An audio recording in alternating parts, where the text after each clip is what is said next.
আমরা যেমন দুনিয়াতে বিপদে পড়লে টাকা দিয়ে বাঁচার চেষ্টা করি, কারো বিরুদ্ধে কেস, কোর্ট কাচারি, মামলা হলে তখন টাকার প্রয়োজন হয়।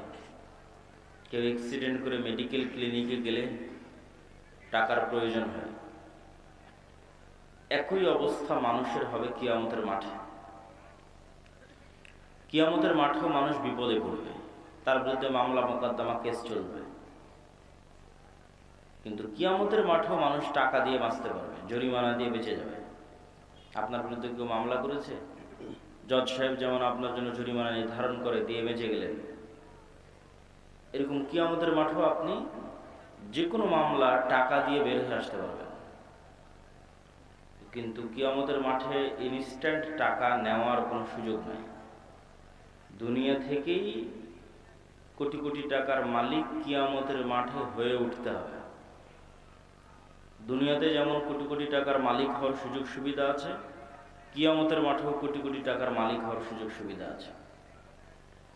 তবে কোটি কোটি টাকার মালিক কিয়ামতের মাঠে হতে হলে দুনিয়া থেকে দিয়ে যেতে হবে। ওখানে উপস্থিত কোনো বুদ্ধি নাই যে আজকে টাকার তো খুব দরকার, টাকা কোথায় পাবো, কোনো বুদ্ধি নাই। আমার পূর্বের বক্তা বলছিলেন জান্নাত বিক্রি হয়। সেটা আরেকটু আপনাদের বুঝিয়ে বলি। আপনাদের কেউ কি দাবি করতে পারবেন যে আমি আমার জীবনে এক ওয়াক্ত সালাতও কাজা করিনি, এক রাকাত সালাতও কোনোদিন ভুল পড়িনি, পুরো সালাতে সব সময় আল্লাহর কথাই স্মরণে রেখেছি, এরকম শতভাগ নিখুঁত সালাতের গ্যারেন্টি কেউ দিতে পারবেন? তো মানুষ আল্লাহকে চ্যালেঞ্জ দিয়ে বলতে পারবে না যে আল্লাহ সালাতেও তো একটাও মিস দেয়নি, আর সালাতে তো কোনোদিন তোমার কথা বাদ দিয়ে অন্য কারো কথা স্মরণ করিনি, তাহলে জান্নাত দিবা না কেন? এই প্রশ্ন করার ক্ষমতা পৃথিবীর খুব কোনো মানুষের নাই বললেই চলে। যে সালাতের দিকে, ইবাদতের দিকে যদি কেউ ঠিক থাকে, আর একদিকে নাই, সেটা কি? গুনাহ মুক্ত থাকা। পৃথিবীর কোনো মানুষ দাবি করে বলতে পারবে না যে না আমি শতভাগ নিষ্পাপ। তো শতভাগ নিষ্পাপ, অতএব তুমি আমাকে কেন জান্নাত দিবা না? তাহলে মানুষের জান্নাতে যাওয়ার ভরসা সালাত, সিয়াম, হজ, যাকাত, ইবাদত এগুলো দিয়ে হচ্ছে না। কেন হচ্ছে না? ওগুলোতে মানুষের ভুল ত্রুটি হয়েই যায়। আর একটা কেন দিয়ে হচ্ছে না? একদিকে ইবাদতই ঠিক মতো করেনি, আর একদিকে গুনাহের বোঝা আছে। তো রাস্তা কই? রাস্তা নাই তো। ফলত মানুষকে আল্লাহ সুবহানাহু ওয়া তাআলার সামনে হাত পাততে হয় যে আল্লাহ তুমি অনেক বড় দয়ালু, ইবাদতও ঠিক মতো করতে পারিনি, গুনাহও অনেক জমা হয়ে আছে, ক্ষমা করে দাও। আল্লাহর দয়া এবং ক্ষমাতে জান্নাত যেতে পারবে, দাবিতে নয়। কিন্তু দাবিতে জান্নাত যাওয়ার দুটো রাস্তা আছে, এখানে গ্যারেন্টি, নিশ্চিত জান্নাত। তার একটা হচ্ছে মানুষ আল্লাহর রাস্তায় যুদ্ধ করে জীবন দিয়ে দিবে। ইন্নাল্লাহা আশতারা মিনাল মুমিনিনা আনফুসাহুম ওয়া আমওয়ালাহুম বিআন্না লাহুমুল জান্নাহ। সত্যি যদি নিয়ত বিশুদ্ধ থাকে,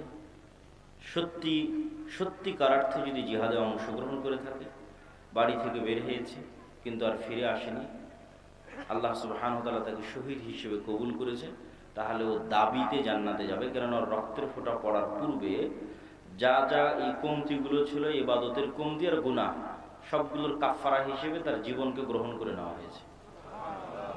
তাহলে এখন তো আর বাধা প্রদানকারী কিছু থাকলো না।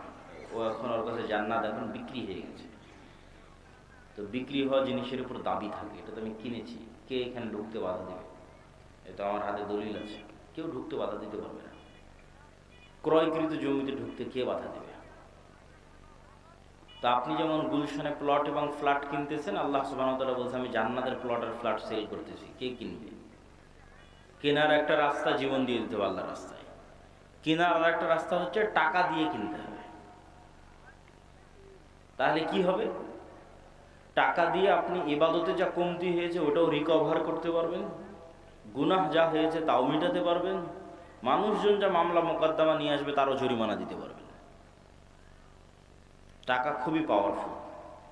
তাহলে আপনি টাকার জোরে জান্নাত কিনে নিলেন, টাকার পাওয়ারে জান্নাত কিনে নিলেন। কিন্তু ওই পরিমাণ টাকার মালিক হয়ে উঠতে হবে। সম্মানিত উপস্থিতি, তো ইবাদতের কমতিতে টাকা গ্রহণ হয়, গুনাহের কাফারে টাকা গ্রহণ হয় দুনিয়াতে, পরকালে তো হবেই। হজ করতে গেছেন, কোন একটা ইবাদত পূর্ণ মতো হয়নি, জামরায় পাথর নিক্ষেপ ভালো মতো হয়নি, দিন মিস গেছে, মুআল্লিম সাহেব আপনাকে বলবে যে আপনি একটা দুম্বা বা খাসি আল্লাহ রাস্তায় দান করে দেন। তাহলে ইবাদতে যে কমতিটা হয়েছে হজে, ওই কমতিটা রিকভার হয়ে যাবে, পূরণ হয়ে যাবে। রমজান মাসে দিনের বেলায় স্ত্রীর সাথে সাংসারিক জীবনে গেছেন, এটা অনেক বড় কবিরা গুনাহ। এই কবিরা গুনাহ থেকে দুনিয়াতেই মুক্তি হয়ে যাবে। টাকার জোরে একজন গোলামকে আজাদ করে দেন, অথবা টাকার ক্ষমতায় 60 জন মিসকিনকে খাওয়ান। তো টাকা দিয়ে দুনিয়াতেই গুনাহের কাফারা এবং নেকির কমতিতে, ইবাদতের কমতিতে রিকভারি হয়। এটা কিয়ামতের মাঠে হবে। আবার মানুষজন যখন মামলা মোকদ্দমা নিয়ে আসবে তখন হবে। ফলত কিয়ামতের মাঠে নিশ্চিত জান্নাত পেতে হলে ঘরে বসে থাকার সুযোগ নাই, প্রচুর পরিমাণে হালাল উপায়ে টাকা ইনকাম করতে হবে, আর প্রচুর পরিমাণে সেই টাকা আল্লাহর রাস্তায় দান করতে হবে। তাহলে জান্নাত কনফার্ম, নিশ্চিত করে কিনে নিয়ে দুনিয়া থেকে বিদায় হওয়া যাবে।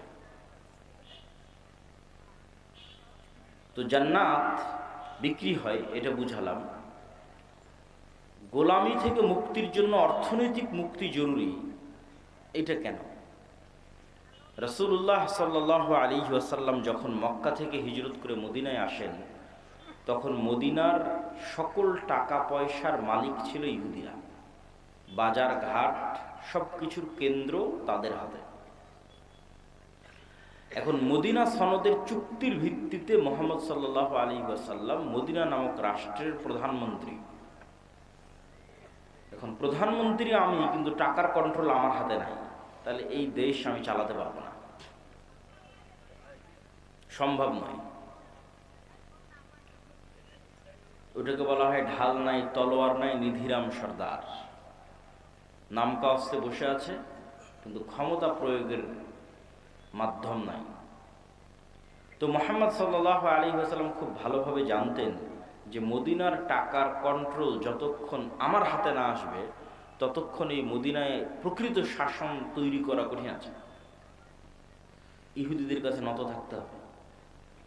এই জন্য রাসূলুল্লাহ সাল্লাল্লাহু আলাইহি ওয়াসাল্লাম প্রথম আদেশেই আনসার এবং মুহাজিরদের মধ্যে মুআলাত, আল ওয়ালা, মুআলাতের সম্পর্ক তৈরি করে দিলেন, যে প্রত্যেক আনসার তার যা সম্পদ আছে সেটার একটা অংশ মুহাজিরদের দিয়ে দিবে। কারো 10টা উট থাকলে 5টা দিয়ে দিবে, কারো 10 বিঘা জমি থাকলে 5 বিঘা দিয়ে দিবে। কেন? আনসারীরা কৃষক আর মুহাজিরেরা ব্যবসায়ী, যারা মক্কা থেকে আল্লাহর নবীর সাথে এসেছে, এদের রক্তে ব্যবসা আছে। স্বয়ং রাসূল সাল্লাল্লাহু আলাইহি ওয়াসাল্লাম ব্যবসায়ী। তাহলে মদিনার টাকার কন্ট্রোল হাতে নিতে হলে ব্যবসা করা লাগবে, কৃষি কাজ করে হবে না। আর মদিনার আনসারীরা কৃষক, অতএব ওরা ওদের সম্পত্তি অর্ধেক অর্ধেক করে মুহাজিরদের বুঝিয়ে দিক, মুহাজিররা ওইটা নিয়ে ব্যবসা শুরু করবে। অল্প কয়েকদিনের মধ্যে মদিনার টাকার কন্ট্রোল চলে আসবে মুহাম্মদ সাল্লাল্লাহু আলাইহি ওয়াসাল্লামের সাহাবীদের হাতে। হলোও তাই। আল্লাহর নবীর জীবদ্দশাতে উসমান বিন আফফান, আব্দুর রহমান বিন আউফ, জুবাইর ইবনুল আওয়াম, এরা মদিনাতে কোটিপতি হয়ে গেল। এবং টাকা দিয়ে যে গোলামি থেকে মুক্তি হয়, রাসূলুল্লাহ সাল্লাল্লাহু আলাইহি ওয়াসাল্লাম যখন মসজিদে নববীর জায়গা নির্ধারণ করলেন, তখন ওই মসজিদে নববীর সামনে একটা কুয়া ছিল, যে কুয়ার মালিক ইহুদি। এখন আজকেই সৌদি আরবের সবচেয়ে বড় সমস্যা পানি। তাদের 1500 বছর আগে পানির কি প্রয়োজন ছিল মরুভূমির দেশে, আর মুসলমানদেরকে ওযু করা লাগে 5 বার। তো মুহাম্মদ সাল্লাল্লাহু আলাইহি ওয়াসাল্লাম কি ইহুদির কাছে নত হয়ে বলতে হবে, বাবা ইহুদি, আমার মুসলমানেরা তো ওযু করবে, তো তোমার কুয়াটা একটু ব্যবহার করতে দিতে হবে, একটু দিবা? এই যে নত হওয়া, এই নত হওয়াটাই তো গোলামি। রাসূলুল্লাহ সাল্লাল্লাহু আলাইহি ওয়াসাল্লাম বললেন, কে আছে এমন যে এই কুয়া জান্নাতের বিনিময়ে কিনে দিতে পারবে মুসলমানদের জন্য? উসমান ইবনে আফফান রাদিয়াল্লাহু তাআলা আনহু তার নিজের টাকা দিয়ে এই কুয়া রাসূল সাল্লাল্লাহু আলাইহি ওয়াসাল্লামের আদেশে কিনে দিলেন। তাহলে ওসমান যদি টাকা ইনকাম না করত আর সেই টাকা দিয়ে যদি কুয়া না কিনে দিত, তাহলে ইহুদির কাছে অনুরোধে মাথা নত হতো মোহাম্মদ সাল্লাল্লাহু আলাইহি ওয়াসাল্লামের। টাকার জোরে সে মাথাটা নত হলো না। এটাই স্বাধীনতা। ফেরাউন বানু ইসরায়েলকে গোলাম বানাতো, তার একটা পদ্ধতি, অনেকগুলো পদ্ধতির একটা পদ্ধতি টাকা। সেটা হচ্ছে কারুনকে দিয়ে প্রচুর পরিমাণে সুদি লোন দিত, সুদের উপর লোন দিত। সুদের উপর লোন দিলে মানুষকে দ্রুত গোলাম বানানো যায়। তো এইটা একটা পদ্ধতি ছিল, টাকার কন্ট্রোল নিজের হাতে রেখে সুদের উপর লোন দিয়ে বানু ইসরায়েলকে গোলাম বানানো। মুহাম্মদ সাল্লাল্লাহু আলাইহি ওয়াসাল্লামের জীবদ্দশায় যে যুদ্ধগুলো হয়েছে, এই যুদ্ধগুলোকে আপাত দৃষ্টিতে দেখলে মনে হয় যে এটি ধর্মযুদ্ধ, হক আর বাতিলের যুদ্ধ। কিন্তু বদরের যুদ্ধের ইতিহাস পড়ে দেখেন, বাস্তবে কিন্তু এটা অর্থনীতির যুদ্ধ, টাকার দ্বন্দ্ব, টাকার যুদ্ধ। অন্তত বদরের যুদ্ধের ক্ষেত্রে হক বাতিল তো আছেই, কিন্তু শুরুটা হয়েছে কিভাবে দেখেন। এখান থেকে কেবলা কি পিছন দিকে? এইদিকে। এখান থেকে যদি কেবলা এইদিকে হয়, তাহলে আমরা ধরে নিই এই যে এটা হচ্ছে মক্কা, এটা হচ্ছে মদিনা, আর এটা হচ্ছে সিরিয়া, বা আমি যে পারে বসে আছি এটা সিরিয়া, ফিলিস্তিন, জেরুজালেম। আর ওই পাশে এটা হচ্ছে সমুদ্র, লোহিত সাগর। তো ওই মক্কা থেকে আদিকাল থেকে মানুষেরা ব্যবসা করার জন্য সিরিয়াতে আসত, সমুদ্রের ধার দিয়ে, সাইড দিয়ে, কিনারা দিয়ে। আমাদের নবী মুহাম্মদ সাল্লাল্লাহু আলাইহি ওয়াসাল্লাম নিজে স্বয়ং তার চাচা আবু তালেবের সাথে এই রাস্তা দিয়ে সিরিয়াতে ব্যবসা করতে এসেছে। তো এখন মুহাম্মদ সাল্লাল্লাহু আলাইহি ওয়াসাল্লাম যখন মক্কা থেকে হিজরত করে মদিনায় চলে আসলেন, মদিনায় আসার পরে তিনি ওই যে ব্যবসায়িক রাস্তা, ওই যে ব্যবসায়িক রুট, ওই ব্যবসায়িক রুটটা বন্ধ করে দিলেন। বিজনেস রুট বন্ধ মক্কার কাফের মুশরিকদের জন্য, যে ওদেরকে তো মদিনার এই সমুদ্র পার হয়ে সিরিয়াতে আসতে হবে। তো রাসূলুল্লাহ সাল্লাল্লাহু আলাইহি ওয়াসাল্লামের বিজনেস রুট বন্ধ করে দেওয়ার কারণে আবু সুফিয়ান আর সিরিয়া থেকে মক্কায় ফিরে যেতে পারে না। কেননা মধ্যের যে রাস্তা, এই রাস্তার কন্ট্রোল মুহাম্মদ সাল্লাল্লাহু আলাইহি ওয়াসাল্লামের হাতে, কেননা মধ্যে মদিনা পড়েছে। তখন সে সাহায্য চেয়ে পাঠায় মক্কাতে আবু জাহালের কাছে, যে বিজনেস রুট যদি ক্লিয়ার না থাকে ব্যবসা করবো কি দিয়ে, ব্যবসা বন্ধ হয়ে গেলে খাবো কি। আর মদিনায় যাওয়া হয়নি মুহাম্মদ সাল্লাল্লাহু আলাইহি ওয়াসাল্লামের শুক্রবার 7 দিন, এখনই বিজনেস রুট বন্ধ করে দিয়েছে, কাল পাওয়ারফুল হলে কি করবে? তাহলে ঘটনা দেখেন, এটা টাকার কন্ট্রোল কার হাতে থাকবে, অর্থনীতির কন্ট্রোল কার হাতে থাকবে, এটা মুহাম্মদ সাল্লাল্লাহু আলাইহি ওয়াসাল্লাম খুব ভালো বুঝতেন।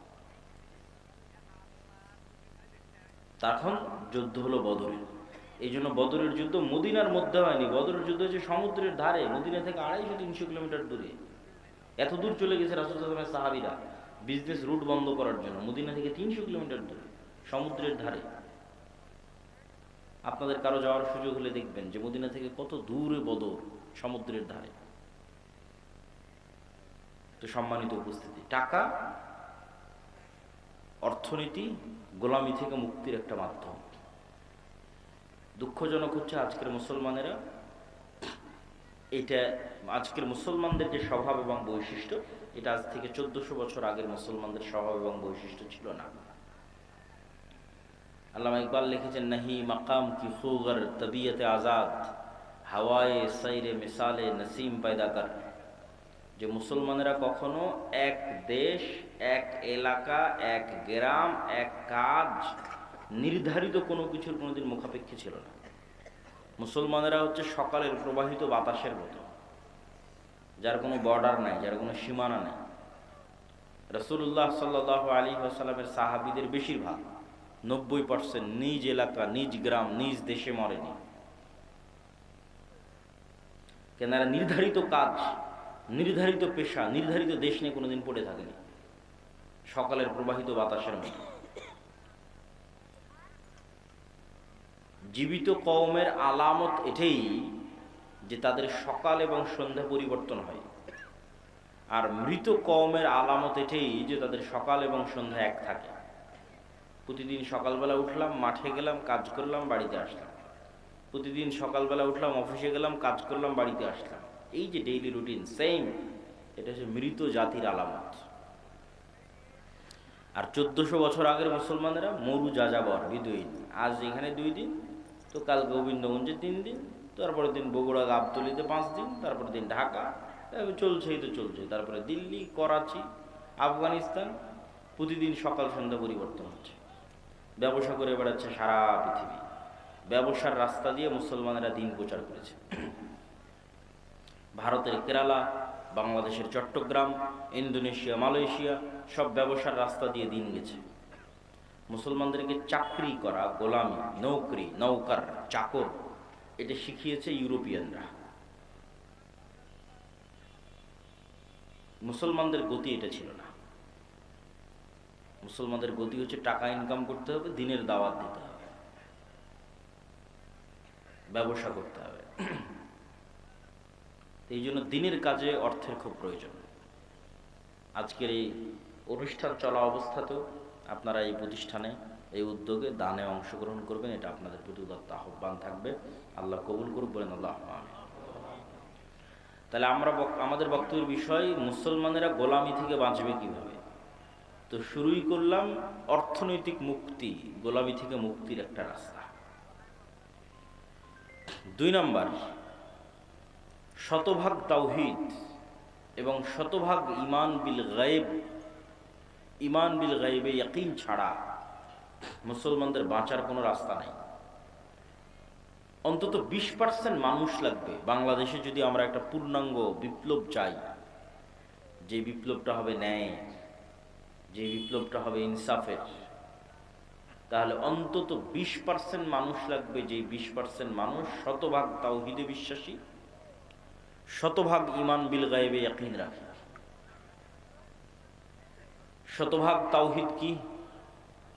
সুন্দরগঞ্জ, গাইবান্ধার আহলুল হাদিস ভাইয়েরা মনে করতে পারে যে আমরা তো শিরক বেদাত করি না, কবর মাজারে যাই না, তাহলে আমাদের তাওহীদে সমস্যা কোথায় আছে?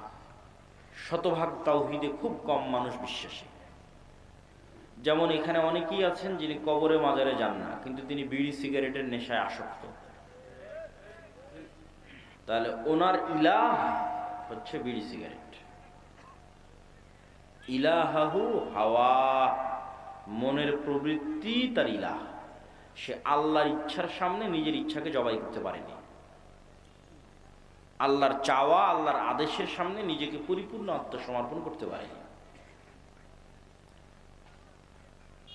ये दौर अपने इब्राहिम की तलाश में है। আজকের যুগে মুসলমানদের মুক্তির রাস্তা হচ্ছে একজন ইব্রাহিম আলাইহিস সালাম লাগবে। মুসলমানদের মধ্যে ইব্রাহিম আলাইহিস সালাম নাই। ইব্রাহিম আলাইহিস সালাম মানে কি? শতভাগ তাওহীদ। তো মুসলমানদের মুক্তির রাস্তা ইব্রাহিম আলাইহিস সালামের মতো হতে হবে, শতভাগ তাওহীদপন্থী হতে হবে। আপনি টাকার জন্য, দুনিয়া এবং বস্তুবাদী চিন্তাধারার জন্য হালাল হারামের চিন্তা চেতনা বাদ দিয়ে দিয়েছেন, ক্ষমতার জন্য বাদ দিয়ে দিয়েছেন, নারীর জন্য বাদ দিয়ে দিয়েছেন, বিড়ি সিগারেট নেশার জন্য বাদ দিয়ে দিয়েছেন। তাহলে এগুলো প্রত্যেকটাই দাসত্বের জিনজির, এগুলো পূর্ণাঙ্গ তাওহীদের প্রমাণ বহন করে না। যখন আপনি সব কিছু থেকে মুক্ত, আপনার হৃদয়, আপনার কলব যখন টাকার প্রাধান্য থেকে মুক্ত, টাকার আধিপত্য থেকে মুক্ত, দুনিয়ার খ্যাতির নেশা থেকে মুক্ত, দুনিয়ার ক্ষমতার লোভ থেকে মুক্ত, নারীর নেশা থেকে মুক্ত, বিড়ি সিগারেট জুয়া ফ্রি ফায়ার পাবজি এগুলোর নেশা থেকে মুক্ত, এই কলব শুধুই শুধু ওটাই পছন্দ করে যেটা আল্লাহ পছন্দ করে, শুধু শুধু ওটাই ভালোবাসে যেটা আল্লাহ ভালোবাসে, ওটাই করতে মনে চায় যেটা আল্লাহ সুবহানাহু ওয়া তাআলা বলেছেন, ওইটাকে ঘৃণা করে যেটাকে আল্লাহ সুবহানাহু ওয়া তাআলা ঘৃণা করেছেন। এইভাবে যখন ইব্রাহিম আলাইহিস সালাতু ওয়াস সালামের মতো হয়ে যাবে, এবার গোলামি থেকে মুক্তির রাস্তা শুরু হয়ে যাবে। রাষ্ট্র কিভাবে তৈরি হয়? ইবনে খালদুন লিখেছেন, রাষ্ট্রের অন্যতম একটা ভিত্তি হচ্ছে আসাবিয়্যাহ, কোন নির্দিষ্ট একটা জিনিসের উপর কঠোরতা। পৃথিবীর সব রাষ্ট্র কোনো না কোনো একটা জিনিসের উপর কঠোর হওয়ার মাধ্যমে ওই রাষ্ট্র গড়ে উঠেছে। যেমন এখনকার যত নেতা দেখতে পাবেন বাংলাদেশের অথবা এরকম মুসলিম দেশের, সবার মুখে দেখবেন জিকির চলে, গণতন্ত্র গণতন্ত্র, আমরা গণতান্ত্রিক রাষ্ট্র তৈরি করব, গণতন্ত্রের জন্য আন্দোলন করেছি, গণতন্ত্রের জন্য জীবন দিয়েছি, গণতন্ত্র মুখ। তাহলে এই রাষ্ট্রটা তৈরি করা হচ্ছে গণতন্ত্রের উপরে, এটাই আসাবিয়া। ঠিক ভারতের ওদেরকে দেখবেন ওরা কিসের উপর রাষ্ট্র দিয়েছে? হিন্দুত্ববাদ, হিন্দুত্ববাদ, হিন্দুত্ববাদ, এইটাই ওদের আসাবিয়া। তো আপনি মুসলমানেরা ততক্ষণ পর্যন্ত স্বাধীন হতে পারবেন না যতক্ষণ না আপনি আপনার দিনের উপর কঠোর হতে পারবেন। এইটার উপর ভিত্তি করে রাষ্ট্র তৈরি হয়ে যাবে, আপনিও স্বাধীন হয়ে যাবেন, রাষ্ট্র স্বাধীন হয়ে যাবে। কিন্তু শতভাগ তাওহীদপন্থী হতে হবে, নিজের দিনের উপর কঠোর হতে হবে, নিজের দিন নিয়ে কোনো হীনম্মন্যতা থাকা যাবে না। যেমনটা ইহুদিদের মধ্যে কোনো হীনম্মন্যতা নাই, তাদের দিন নিয়ে তাদের মধ্যে কোনো হীনম্মন্যতা নাই।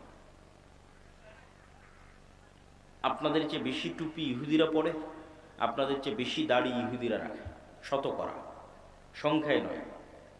মানে বাংলাদেশের 16 কোটি মুসলমান, তো 16 কোটি মুসলমানের কত কোটি দাড়ি রাখে, এটার পার্সেন্টেজ কত, সেই পার্সেন্টেজের কথা বলতেছি।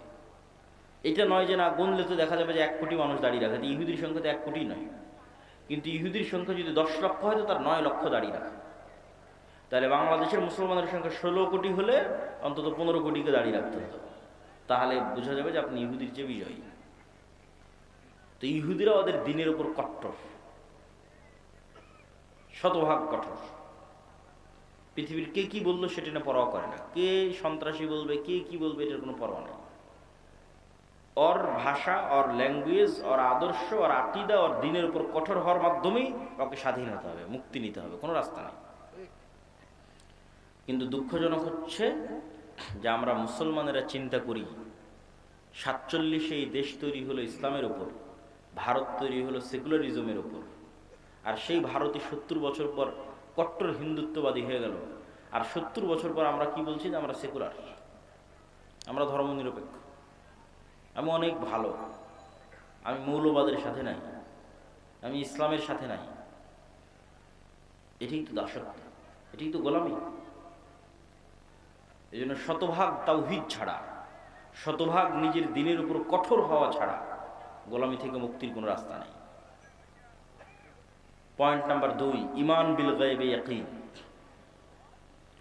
ঈমান বিল গায়বে ইয়াকিনের মাধ্যমে গোলামি থেকে মুক্তির রাস্তা আছে। কিভাবে?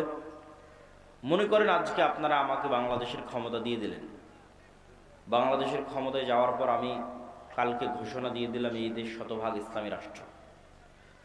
ঘোষণা দেওয়ার 1 সেকেন্ডের মধ্যে ভারত এবং আমেরিকা বাংলাদেশকে বয়কট করবে অর্থনৈতিকভাবে। অর্থনৈতিকভাবে বয়কট করার পর বাংলাদেশে এখন যে সুযোগ সুবিধা আপনারা ভোগ করতেছেন সেই সুযোগ সুবিধা আর ভোগ করতে পারবেন না। এই বিদ্যুৎ আর থাকবে না, থাকবে অনেক অল্প, হয়তো 20%, যতদিন না পূর্ণাঙ্গ উৎপাদন না করা হয়েছে। ভারতের আদানির লাইন বন্ধ করে দিবে, আরও কত কি, রাশিয়ারটাও বন্ধ হয়ে যেতে পারে, সব বন্ধ হয়ে যাবে। বিদেশ থেকে ডলার আসবে না, ইউরো আসবে না, প্রবাসীদের ধরে ধরে পাঠিয়ে দেবে, অনেক কিছু। গার্মেন্টসে ক্রয় আদেশ বাতিল হয়ে যাবে। আপনার গাইবান্ধার কত মানুষ গার্মেন্টস থেকে ইনকাম করতেছে, আর ইনকাম পাবে না, বাড়ি ফেরত চলে আসবে। তো যখন দেখবেন যে এরকম ভয়ঙ্কর ম্যাসাকার চলতেছে, আপনি বলবেন যে রাখো তোমার দিন, রাখো তোমার ইসলাম, নামাও আব্দুল্লাহকে, দরকার নাই, এর চেয়ে আগেরটাই ভালো ছিল। এটাই বাস্তবতা। তাহলে কখন ইসলামের বিজয় সম্ভব হবে? যখন অন্তত 20%, বাংলাদেশের অন্তত 20 থেকে 30% মানুষের ঈমান বিল গায়বে ইয়াকিন থাকবে। ঈমান বিল গায়ব কি? ঈমান বিল গায়বের একটা বড় পার্ট হচ্ছে পরকাল। 6 নাম্বার, ওয়াবিল আখিরাতি হুম ইউকিনুন, সূরা বাকারার মধ্যে আল্লাহ বলেছেন আল্লাযীনা ইউমিনুনা বিল গায়ব, যারা গায়বে ইয়াকিন রাখে। আর শেষ করছেন ওয়াবিল আখিরাতি হুম ইউকিনুন, পরকালে ইয়াকিন রাখে। তো পরকালে ইয়াকিন রাখা মানে কি? পরকালকে ভিজুয়ালাইজ করতে পারা, দেখতে পাওয়া। মুসলমানদের জীবন পরকাল ভিত্তিক। পরকালকে যতক্ষণ আপনি চোখ বন্ধ করে দেখতে না পাবেন, বারজাখী জীবনকে যতক্ষণ দেখতে না পারবেন, ততক্ষণ আপনি এই দুনিয়ার মোহ থেকে বের হয়ে আসতে পারবেন না। আর যতক্ষণ এই দুনিয়ার মোহ থেকে বের হয়ে আসতে না পারবেন, ততক্ষণ আপনাকে দিয়ে বিজয় হবে না। আল্লাহ সুবহানাহু ওয়া তাআলা কোরআন মাজিদে বলছেন, আম হাসিবতুম আন তাদখুলুল জান্নাহ ওয়ালাম্মা ইয়াতিকুম মাসালুল লাযীনা খালাউ মিন ক্বাবলিকুম মাসাতহুমুল বাসা ওয়াদ দাররা ওয়াজুলজিলু হাত্তা ইয়াকুলার রাসূল ওয়াল লাযীনা আমানু মাআহু মাতা নাসরুল্লাহ। জান্নাত কি তোমাদের মামার বাড়ি? জান্নাত কি তোমাদের নানির বাড়ি? এখন পর্যন্ত সেই জুলুম, সেই অত্যাচার সহ্য করলো না। যেই জুলুম, যে অত্যাচার তোমাদের পূর্বে যারা চলে গেছে তারা সহ্য করলো। তারা কি সহ্য করেছে? সূরা বুরুজে আল্লাহ বলছেন, ওয়ামা নাকামু মিনহুম ইল্লা ইউমিনু বিল্লাহিল আজিজিল হামিদ। পুরো একটা এলাকার মানুষকে আগুন জ্বালিয়ে পুড়িয়ে দেওয়া হচ্ছে, এবং ওই এলাকার মানুষেরা স্বেচ্ছায় আগুনের মধ্যে ঢুকে যাচ্ছে। তাদেরকে শর্ত দেওয়া হয়েছে, হয় ঈমান পরিত্যাগ করো, না হয় আগুন রেডি আছে। তাহলে একটা পুরো সুন্দরগঞ্জের সকল মানুষ স্বেচ্ছায় কিভাবে আগুনে পুড়ে মারা যেতে পারে? একটাই রাস্তা আছে। সুন্দরগঞ্জের মানুষ যেদিন দেখতে পাবে সামনে যে আগুনটা জ্বলতেছে, এটা জান্নাত। এটা কিসের আগুন? এটা জান্নাত। আর পিছনে আমার বাড়িতে যে লাইট, ফ্যান, বিদ্যুৎ, এসি চলতেছে, ওখানে তো জাহান্নামের আগুন জ্বলতেছে। এই ইয়াকিন ছাড়া সম্ভব নয়। আসহাবুল উখদুদের এই ইয়াকিন ছিল। তারা স্বেচ্ছায় আগুনে চলে গেছে, কেন? ওই আগুনের মধ্যে ওরা জান্নাত দেখতে পাচ্ছিল। আর ওদের বাড়িতে, ঘরে ওরা জ্বলন্ত জাহান্নামের আগুন দেখতে পাচ্ছিল। এটাই ইয়াকিন, এটাই পরকালের উপর ইয়াকিন। অন্তত 20% মানুষের এই লেভেলের যতক্ষণ ঈমান না হবে, ততক্ষণ ইসলামের বিজয় হবে না। মুসলমানেরা জোর করে টেনে নামাবে, কেননা পরকালমুখী চিন্তা ছাড়া ইসলামের বিজয় সম্ভব নয়। বস্তুবাদী চিন্তা দিয়ে ইসলাম কোনোদিন বিজয় হবে না। বস্তুবাদ তো ধোঁকা, আপনাকে গোলাম বানানোর ধোঁকা, আপনার দিনকে ছিনিয়ে নেওয়ার ধোঁকা। সম্মানিত বুঝতে, এই জন্য ঈমান বিল গায়বে ইয়াকিন লাগবে। তারপরে দুনিয়াতে কি করতে হবে? দুনিয়াতে দুটো জিনিসের মাধ্যমে নেতা তৈরি হয়। একটা হচ্ছে জ্ঞান এবং শিক্ষা, আর একটা হচ্ছে সত্যবাদিতা এবং ন্যায়পরায়ণতা। এই দুইটার মাধ্যমে নেতা তৈরি হয়, নেতা তৈরির কারখানা। ন্যায়পরায়ণতার আমানতদারিতা যেন মুসলমানদের মধ্যে না থাকে, এই জন্য মুসলমানদের উপর চাপিয়ে দেওয়া আছে গণতন্ত্র। গণতন্ত্র হচ্ছে গোলাম তৈরির কারখানা। কেন? গণতন্ত্রের কালচারই এমন যে ওখানে আপনাকে মিথ্যা বলতে হবে। গণতন্ত্রের কালচারই এমন, ওখানে আপনাকে ধোঁকাবাজি করতে হবে। অন্য দলের সাথে তো বহু দূরে থাকে। একই দলের একই আসনের মনোনয়ন প্রার্থী একজন আর একজনের বিরুদ্ধে যদি 2 নম্বরই না করে, তো মনোনয়নে নিয়ে আসতে পারবে। তাহলে এই যে 2 নম্বরই কালচারের মধ্যে দিয়ে যেন বড় হয়, এই জন্য গণতন্ত্র চাপিয়ে দেওয়া। তাহলে কি হবে? তাহলে 300টা যে এমপি আসতেছে, 300 এমপি 2 নম্বরই রাস্তা অবলম্বন করে আসতেছে। তাহলে এরা 300 জন আপনাদের কাছে এমপি, কিন্তু আল্লাহর কাছে গোলাম, কৃতদাস। এরা টাকার কাছে বিক্রি হয়ে যাবে। কেন? ওদেরকে ওই কালচারের মধ্যে বড় করা হয়েছে। তাহলে সত্যবাদী, ন্যায়পরায়ণ, যে কোথাও বিক্রি হবে না। এই যে OC, DC, SP, AC land, sub registrar, এদের তো রাজনৈতিক দলের সাথে এদের ক্ষমতা যায় না। আওয়ামী লীগের আমলেও যারা ছিল, এখনও তারাই। এটা সরকারি চাকরি, যতক্ষণ রিটায়ার্ড না হয়েছে ততক্ষণ যাবে না। পুলিশ বলেন, আর্মি বলেন, জজ বলেন, বিচারক বলেন, সব। এরা তো আমরা আপনারাই, এরা তো বাইরের কেউ নয়। এরাই যদি বলে যে আজ থেকে সত্যবাদী হলাম, ন্যায়পরায়ণ হলাম, একদিনে দেশে 80% ইসলাম কায়েম হয়ে যাবে। কিন্তু ভুল হচ্ছে, আমরা মানুষকে বুঝাতে পারিনি যে এটা ইসলাম। মানুষ মনে করে নিয়েছে যে সবাই মিলে যদি আমরা বোরখা পরি, তাহলে ওটাই হয়তো শতভাগ ইসলাম। ওটা অবশ্যই ইসলাম। আমরা সবাই মিলে যদি মসজিদে যাই, তাহলে এটাই শতভাগ ইসলাম। অবশ্যই ওটা ইসলাম। কিন্তু আমরা সবাই মিলে মসজিদেও গেলাম, সবাই মিলে বোরখাও পরলাম, কিন্তু আবার একজন আর একজনের টাকা মেরেও নিলাম। তাহলে আমরা এখনো বুঝিনি যে ইসলাম কি। এইটা এখনো বুঝিনি। কেন? এক কালবে আল্লাহর ঈমান আর আমানতের খেয়ানত একত্রিত হতে পারে না। লা ঈমান আল ঈমান লা আমানাতা লাহু। ফলত মানুষকে আমরা বুঝাতেই পারিনি। আমি যে বললাম যে আজকে OC, DC, SP, AC land, sub registrar, এরা যদি শতভাগ শতার ন্যায়পরায়ণ হয়ে যায়, তো 80% ইসলাম কায়েম হয়ে যাবে। এটা কেমনে বললাম? কেননা রাষ্ট্রে ইসলামের ট্রাম্প কার্ডই হচ্ছে, রাষ্ট্রে ইসলামের বিজ্ঞাপনই হচ্ছে ন্যায়, ন্যায়পরায়ণতা, ন্যায় বিচার। সত্যবাদিতা। এটা মুহাম্মদ সাল্লাল্লাহু আলাইহি ওয়াসাল্লাম মার্কেটিং করে গেছে ঈসা আলাইহিস সালামের জন্য, যে ঈসা আলাইহিস সালামের পূর্বে পৃথিবী জুলমে ভরা থাকবে, ঈসা আলাইহিস সালাম না আসা পর্যন্ত কিয়ামত কায়েম হবে না। লা তাকুমুস সাআ হাত্তা ইয়ানজিলা ঈসা ইবনে মারইয়াম, ঈসা ইবনে মারইয়াম যতক্ষণ অবতীর্ণ না হয়েছে কিয়ামত হবে না। আর ঈসা ইবনে মারইয়াম অবতীর্ণ হয়ে কি করবে জানো? সারা পৃথিবীতে ন্যায় প্রতিষ্ঠা করবে। আল্লাহু আকবার। এটা ব্র্যান্ডিং। রাসূল সাল্লাল্লাহু আলাইহি ওয়াসাল্লাম এটা বলেনি যে ঈসা ইবনে মারইয়াম অবতীর্ণ হয়ে সারা পৃথিবীর সব মানুষকে বাধ্যতামূলক সালাত আদায় করাবেন। মানুষ সালাত আদায় করবেই, কিন্তু রাষ্ট্রীয় ইসলামের ব্র্যান্ডিং কি? রাষ্ট্রীয় ইসলামের ব্র্যান্ডিং হচ্ছে ন্যায়। তো ওই OC, DC, SP, AC land, sub registrar এরা এমন ইসলাম বুঝলো যে এরা এখন মানুষের টাকা মেরে নিয়ে হজ করে, ঘুষ নিয়ে মসজিদে দান করে, প্রশ্ন ফাঁসের টাকা দিয়ে মাদ্রাসায় দান করে। তাহলে আমরা কি ইসলাম বুঝালাম বলেন মানুষকে? এটার সাথে যে ইসলামের কোনো সম্পর্ক নাই, এটা যে মুনাফিকি, এটা তো আমরা বুঝাতে পারলাম না। এইটার তো দিনের সাথে ঠাট্টা আছে, এটা তো মুনাফিকি আছে। ধরেন একজন মানুষ হারাম নয় হালাল টাকা দিয়ে দান করলো, একজন মানুষ 5 ওয়াক্ত সালাত জামাতে মসজিদে আদায় করলো, রাতে তাহাজ্জুদের সালাত আদায় করলো, তবুও ওই রাতে তাহাজ্জুদ সালাত আদায়কারীর চেয়ে আর আল্লাহর রাস্তায় হালাল টাকা দানকারীর চেয়ে ওসি যদি শুধু তার নিজ চেয়ারে বসে ন্যায় প্রতিষ্ঠা করতে শতভাগ, ওইটা বেশি নেকির কাজ ছিল।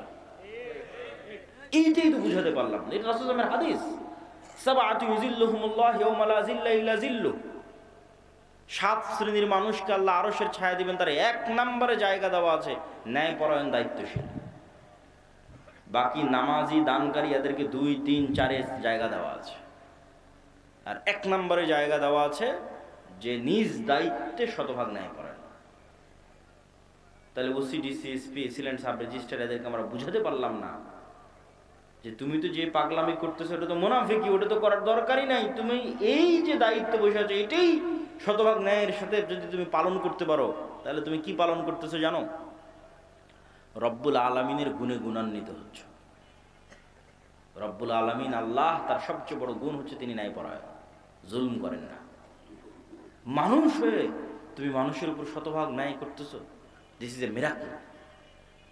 মানুষ হয়ে তুমি রব্বুল আলামিনের যে গুণ, যে উনি কারো উপর জুলুম করবেন না, সেটা তুমি বাস্তবায়ন করছো। এটা অনেক মহৎ গুণ, বিশাল গুণ, কিন্তু এটা আমরা মানুষকে বুঝাতে পারলাম না।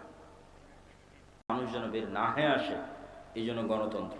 এই গণতন্ত্রের ফাঁক দিয়ে যদি কেউ সত্যবাদী ন্যায়পরায়ণ বের হয়েও আসে, তাহলে ওসমান হাদির মতো গুলি করে হত্যা করা হবে। কেন? ওটার ওজন বহন করতে পারবে না রাষ্ট্র। আধিপত্যবাদী শক্তি ওইটার ওজন বহন করতে পারবে না। আর শিক্ষা এবং জ্ঞান, আল্লাহ পৃথিবীকে যে ফাংশনের উপর তৈরি করেছেন, সেই ফাংশনের মধ্যে এটাই আছে যে শিক্ষা এবং জ্ঞানের বাটন যে চাপ দিবে সে নেতা হবে। এখন সুন্দরগঞ্জের যুবকেরা যদি সব free fire, PUBG, TikTok, IPL, BPL এগুলো নিয়ে ব্যস্ত থাকে, সময় নষ্ট করে, মদ, জুয়া, গাঞ্জা নিয়ে ব্যস্ত থাকে, আর ইউরোপ আমেরিকার ইহুদি খ্রিস্টানের সন্তানেরা যদি জ্ঞান অর্জন করে, তো আল্লাহ বলবে না এই ইহুদি খ্রিস্টান তোদের নেতা বানাবো না, আমার সুন্দরগঞ্জে কিছু মদখোর, জুয়াখোরকে নেতা বানাবো। এটা আল্লাহ করবেন না। আল্লাহ নিজের তৈরি করা রুলস ভাঙ্গেন না। ওই ইহুদি খ্রিস্টানের নেতা হয়ে যাবে। আর এই সুন্দরগঞ্জের মদখোর, জুয়াখোর মুসলমান হওয়ার পর গোলাম থাকবে। কেন? আমার পায়ে গোলামির জঞ্জির সে নিজে বেঁধেছে, কিছু করার নাই। আল্লাহ এই সিস্টেম তৈরি করেছে যে জ্ঞানে নেতা হওয়া যায়। কেন বলেন তো? আল্লাহ নিজে সবার চেয়ে জ্ঞানী। আদম আলাইহিস সালাতু ওয়াস সালামকে জ্ঞান দিয়ে, আল্লাহ সম্মান দিয়ে ফেরেশতা এবং জিন দিয়ে সিজদা করিয়েছে। ইবলিস করেনি, ইবলিস বোঝেইনি, ইবলিসের প্রশ্নই ভুল। ইবলিস প্রশ্ন করেছে আমি তো আগুনের তৈরি। আরে পাগলা, আগুনের তৈরি আর নূরের তৈরি এগুলো তো কথা নয়, জ্ঞান তো তোমার চেয়ে বেশি। আদম আলাইহিস সালাতু ওয়াস সালামকে জ্ঞান দেওয়া হয়েছে তোমার চেয়ে বেশি, নাহলে তোমার আগুনের চেয়ে নূরের তৈরি ফেরেশতা তো আরো শ্রেষ্ঠ। নূরের তৈরি ফেরেশতা কি জন্য সিজদা করতেছে, আর তুমি আগুনের তৈরি হয়ে কি বলতে চাও, কি বুঝাতে চাও? জ্ঞানই শ্রেষ্ঠত্ব, জ্ঞানই ক্ষমতা। আল্লাহ তলুতকে যখন নেতা বানালেন তখন বলছেন বাসতাতান ফিল ইলমি ওয়াল জিসম, আমি তলুতকে নেতা বানিয়েছি জ্ঞানের জোরে, জ্ঞানের ক্ষমতায়। কিন্তু আজ মুসলমানদের সাথে জ্ঞানের কোনো সম্পর্ক নেই, বই পুস্তক পড়ার কোনো সম্পর্ক নাই। তাহলে কিভাবে নেতা হবে? গোলামির জিঞ্জির তো আমরা আমাদের পায়ে নিজেরাই বেঁধেছি। এবার কল্পনা করেন যে 500 জন যদি এমন যুবক তৈরি হয়, যে 500 জন যুবক শতভাগ তাওহীদে বিশ্বাসী, শতভাগ ঈমান বিল গায়বে ইয়াকিন রাখে, মানে পরকাল দেখতে পায়, বস্তুবাদী নয়, আবার জ্ঞানে সর্বোচ্চ, আবার জ্ঞান টাকা দিয়ে কিনে নেওয়া যায় না। কত ডাক্তার ইঞ্জিনিয়ার নেবেন, অনেক জ্ঞান অর্জন করেছে, পিএইচডি ডিগ্রিধারী, একটা 1 লাখ 5 লাখ 1 কোটি টাকার জন্য স্বাক্ষর বিক্রি করে দিচ্ছে, বন্দরে বসে আছে, চিটাগাং বন্দরে, মেডিকেলগুলোতে বসে আছে, গাড়ি হাতিয়ে দিবে, কোম্পানির ওষুধ লিখবে। ও কি জ্ঞানী নয়? জ্ঞানী, কিন্তু ওর জ্ঞানকে বিক্রি করে দিয়েছে, ন্যায়পরায়ণ নয়। তাহলে কল্পনা করেন যে 500 এরকম যুবক তৈরি হয়েছে যারা সর্বোচ্চ ডাক্তার, সর্বোচ্চ ইঞ্জিনিয়ার, কিন্তু বিক্রি হয় না, কেউ কিনতে পারে না ওদেরকে, ন্যায়পরায়ণ, সত্যবাদী, আবার তাওহীদে শতভাগ তাওহীদে বিশ্বাস রাখে, আবার ঈমান বিল গায়বে ইয়াকিন রাখে। এদেরকে পরাজিত করবে এরকম কোনো শক্তির জন্মই হয়নি পৃথিবীতে। কিন্তু হ্যাঁ, এরকম 500 যুবক তৈরি হয়ে গেলে তারা পৃথিবীর জন্য, সাম্রাজ্যবাদী শক্তির জন্য হুমকি। তখন তারা এদেরকে ধ্বংস করতে চাইবে, হত্যা করতে চাইবে। আর যখন ধ্বংস এবং হত্যা করতে চাইবে, তখন আল্লাহর সাহায্য লাগবে। আল্লাহর সাহায্য ছাড়া মুসলমানদের বিজয় আগেও কোনোদিন হয়নি, পরেও কোনোদিন হবে না। দুনিয়ার শক্তিতে মুসলমানদের বিজয় হয় না। দুনিয়ার শক্তি চেষ্টার অংশ, বিজয় হয় কি দিয়ে? একটু কথা বলেন তো, কি দিয়ে বিজয় হয়? আল্লাহর সাহায্য দিয়ে বিজয় হয়। তা আল্লাহর সাহায্য কেমনে পাবেন? আল্লাহর সাহায্য পাওয়ার জন্য দুটো বড় মাধ্যম আছে, প্রযুক্তি আছে, অস্ত্র আছে আল্লাহর সাহায্য পাওয়ার। একটা সালাত আর একটা জিকির। 5 ওয়াক্ত সালাতের তো লাগবেই, 5 ওয়াক্ত সালাতের পরে আরো একটা সালাত খুবই পাওয়ারফুল, ওটা হচ্ছে রাতের সালাত। আর জিকির তো আছেই, কিন্তু জিকিরের মধ্যে একটা জিকির খুবই পাওয়ারফুল, ওটা হচ্ছে সকাল সন্ধ্যার জিকির। কিন্তু এই সালাত এবং এই জিকির কেন পাওয়ারফুল, এই সালাত এবং জিকির দিয়ে কেমনে আল্লাহর সাহায্য আসবে, এটা একটু বুঝে তারপরে আমাদেরকে সামনের দিকে আগাতে হবে। দেখেন, এখান থেকে ঢাকা অথবা আমেরিকা অথবা রাজশাহীতে কোনো ভালো টিচার যদি থাকে, তার সাথে আপনি অনলাইনে ক্লাস করতেছেন লাইভ, অথবা অনলাইনে ফোনে কথা বলতেছেন লাইভ। তো এই যে অনলাইনে ফোনে লাইভ কথা বলতেছেন, লাইভ ক্লাস করতেছেন, লগ ইন করে পাসওয়ার্ড দিয়ে, তো হাজার হাজার কিলোমিটার দূরে থাকা টিচারের মুখোমুখি হয়েছেন ইন্টারনেট দিয়ে, জুম দিয়ে, হোয়াটসঅ্যাপ দিয়ে। তো এইটা যে প্রযুক্তি, এই প্রযুক্তির চাইতেও লক্ষ কোটি গুণ টপ লেভেলের প্রযুক্তি হচ্ছে আমি দুনিয়াতে বসে আছি আর আমার সাথে 7 আসমানে থাকা রব্বুল আলামিন লাইভ কানেক্টেড হবেন। ওটা হচ্ছে সালাত। রব্বুল আলামিনের সাথে, রব্বুল আলামিন 7 আসমানে আরশে, আমি দুনিয়ায়, কিন্তু মুখোমুখি হবো লাইভ, সরাসরি কথা হবে।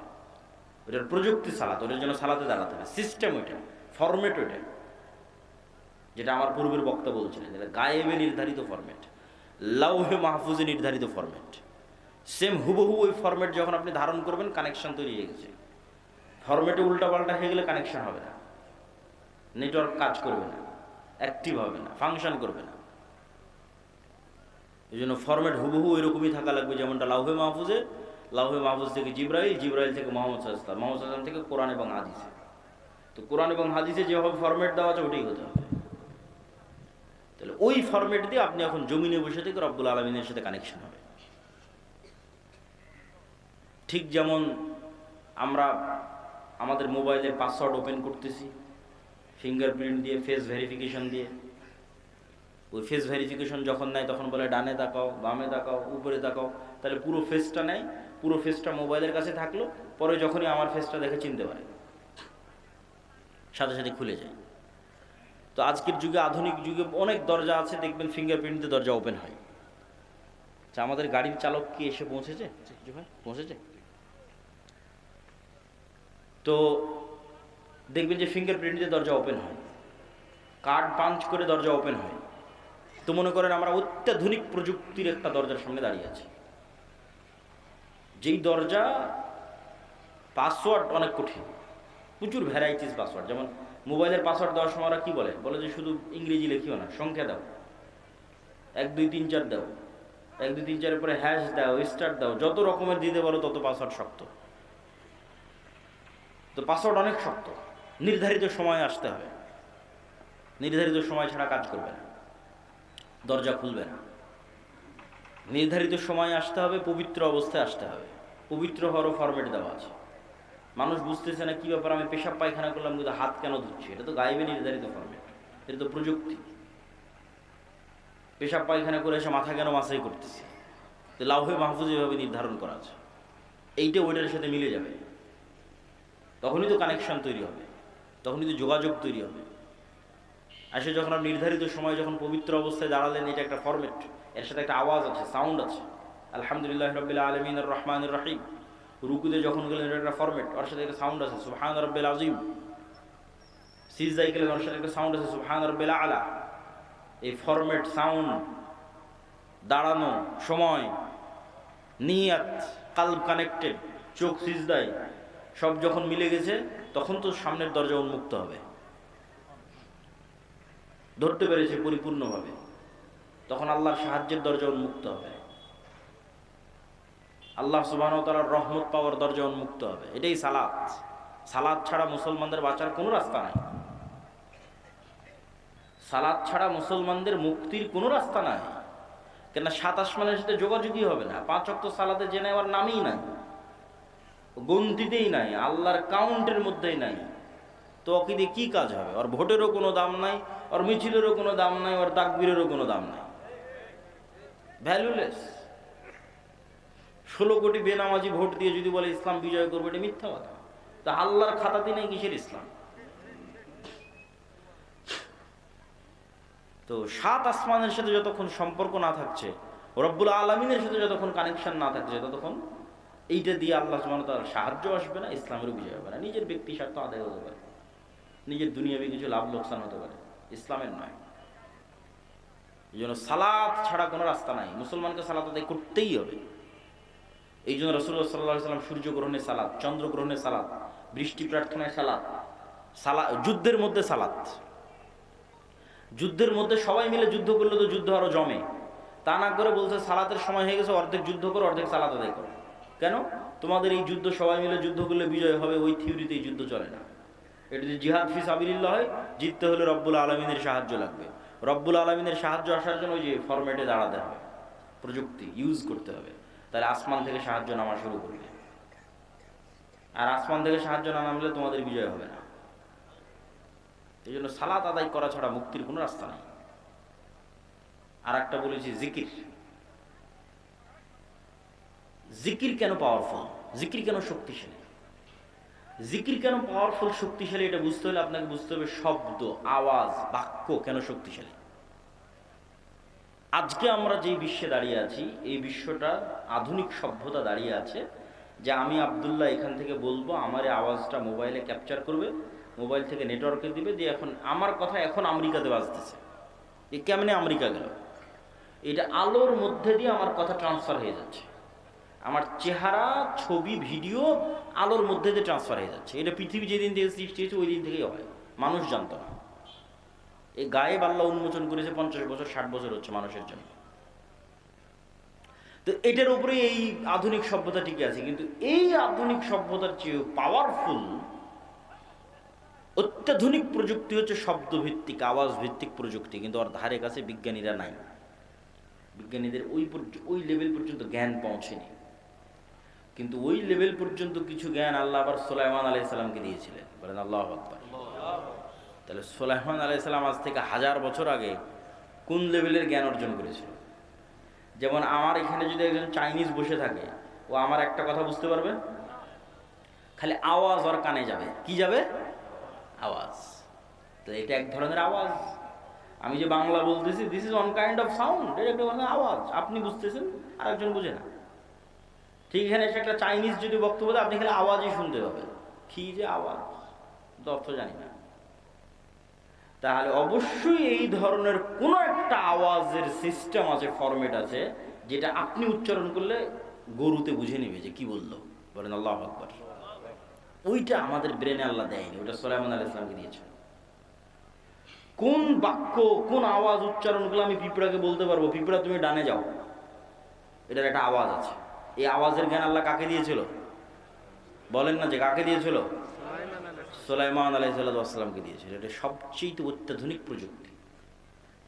সর্বোচ্চ লেভেলের প্রযুক্তি, আওয়াজ, শব্দ। আবার ওই পিঁপড়া কি বলতেছে সেটাও সুলাইমান আলাইহিস সালাম বুঝতো, পাখি কি বলতেছে ওটাও সুলাইমান আলাইহিস সালাম বুঝতো। সুলাইমান আলাইহিস সালামের জীবদ্দশায় সবচেয়ে ঐতিহাসিক একটা ব্যতিক্রম ঘটনা হচ্ছে রানী বিলকিসের সিংহাসনকে উঠিয়ে নেওয়া আসা হয়েছে চোখের পলকে। কোরআনে আর বর্ণনা আছে। তো সুলাইমান আলাইহিস সালাম যখন বললেন বিলকিসের সিংহাসনকে নিয়ে আসতে হবে, তখন একটা জিন বলছে ক্বালা ইফরিতুম মিনাল জিন, যে আমি আপনার এই বসা থেকে উঠার আগে ওই সিংহাসন ইয়ামান থেকে ফিলিস্তিনে নিয়ে আসবো। এইটা সুলাইমান আলাইহিস সালামের পছন্দ হয়নি। তখন আরেকজন বলল, কোরআনের ইবারত হচ্ছে আল্লাযী ইনদাহু ইলমুম মিনাল কিতাব, যার কাছে কিতাবের জ্ঞান আছে, সে বলল যে আপনার চোখের পলক পড়ার পূর্বে সিংহাসন হাজির হয়ে যাবে। তাহলে ইফরিত নামক জিন যখন বলেছে তখন গায়ের জোরে বলেছে, যে গায়ের জোরে উড়ে যাব, উড়ে আসবো। আর পরের জন যখন বলেছে গায়ের জোরে বলেনি, জ্ঞানের জোরে বলেছে। আল্লাহ কোরআনে বলেছে আল্লাযী ইনদাহু ইলমুম মিনাল কিতাব, কিতাবের জ্ঞান আছে। কি জ্ঞান? কোন জ্ঞান? যে জ্ঞানে চোখের পলকে সিংহাসন নিয়ে চলে আসবে ইয়ামান থেকে ফিলিস্তিন, 1000 কিলোমিটার দূরে। তো অনেক মুফাসসির লিখেছেন যে আল্লাহ সুবহানাহু ওয়া তাআলার বিশেষ কিছু জিকির তার জানা ছিল, সাউন্ড, আওয়াজ, জ্ঞান, জিকির, বিশেষ কিছু জিকিরের জ্ঞান, যে আওয়াজ দিয়ে, যে সাউন্ড দিয়ে চোখের পলকে সিংহাসন ওখান থেকে উড়ে চলে আসবে এখানে। তো সাউন্ড খুব পাওয়ারফুল।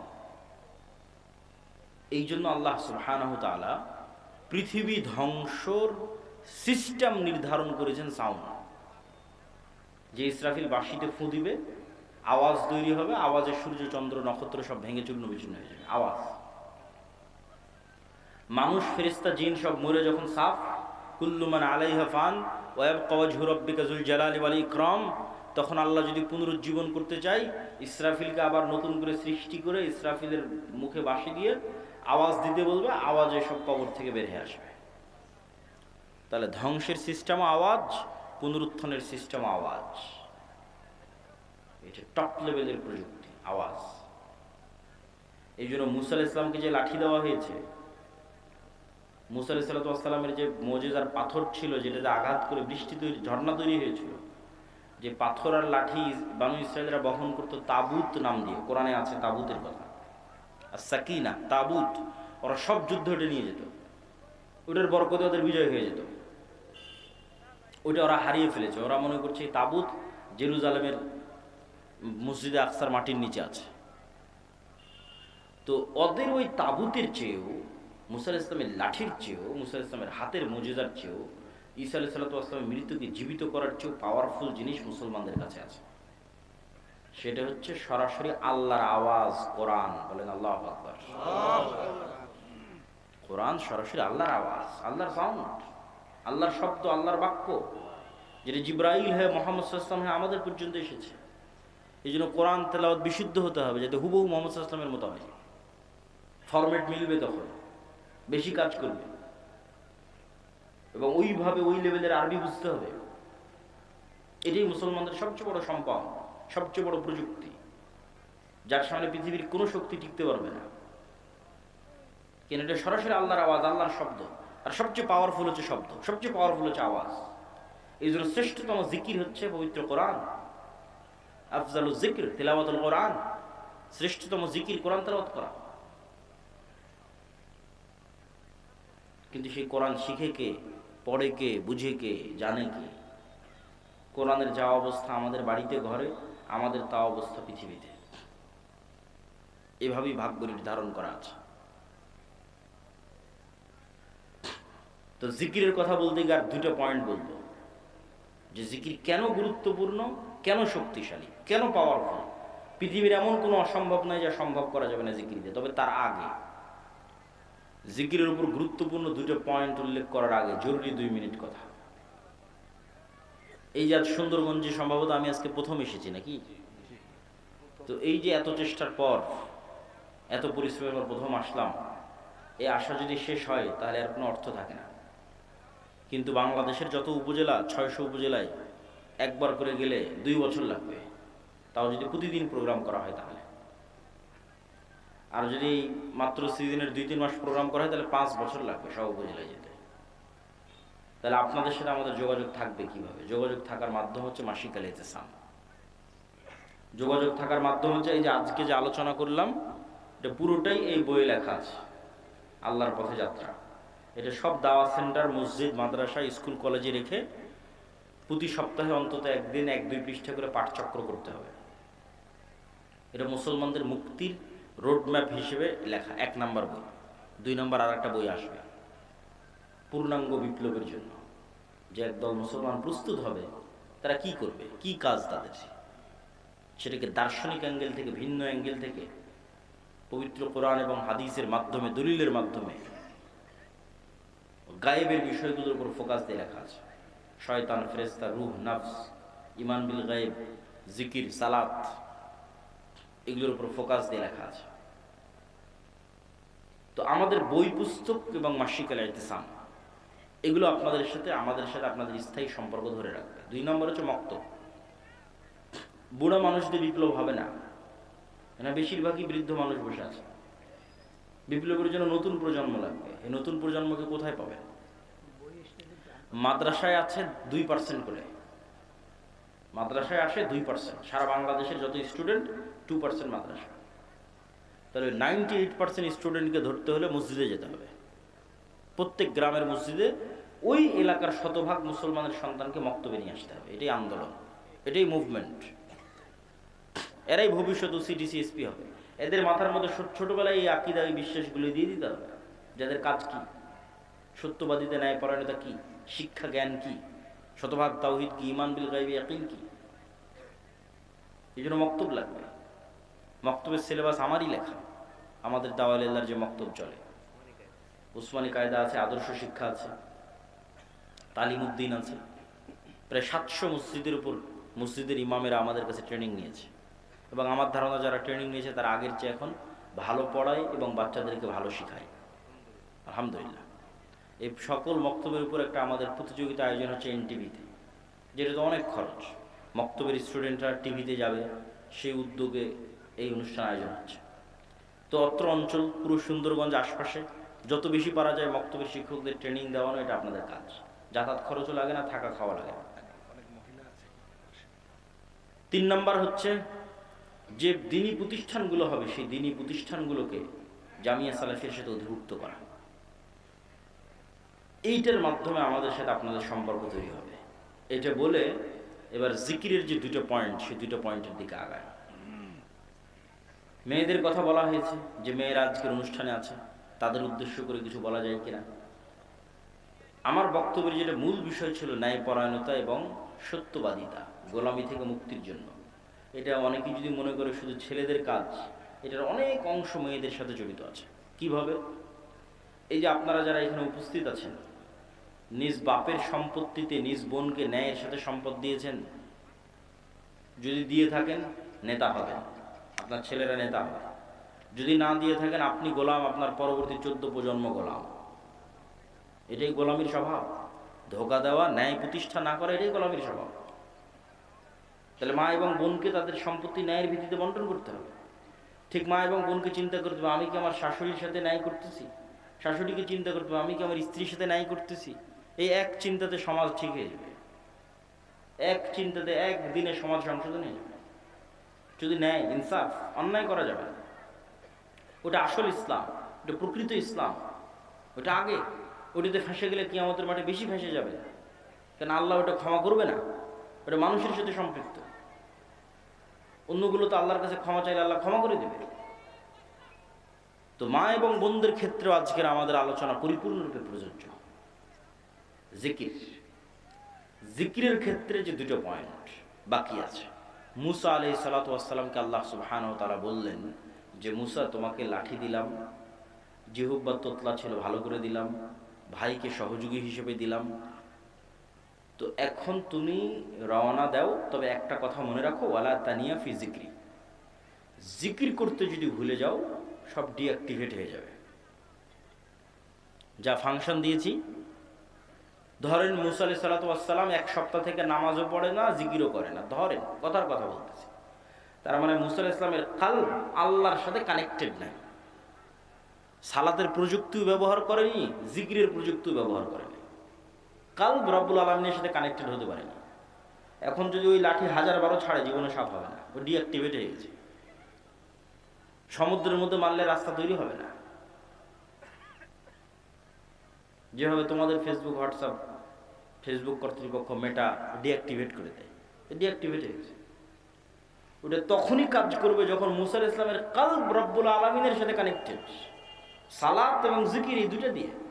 ওটা আল্লাহ বলে দিচ্ছে, ওয়ালা তানিয়া ফি জিকরি, খবরদার আমাকে স্মরণ করতে বলিও না, তোমার কালবকে আমার সাথে কানেক্টেড থাকতে হবে, তাহলে তোমার হাতের লাঠি সমুদ্রে মারলে রাস্তা তৈরি হয়ে যাবে। আল্লাহু আকবার।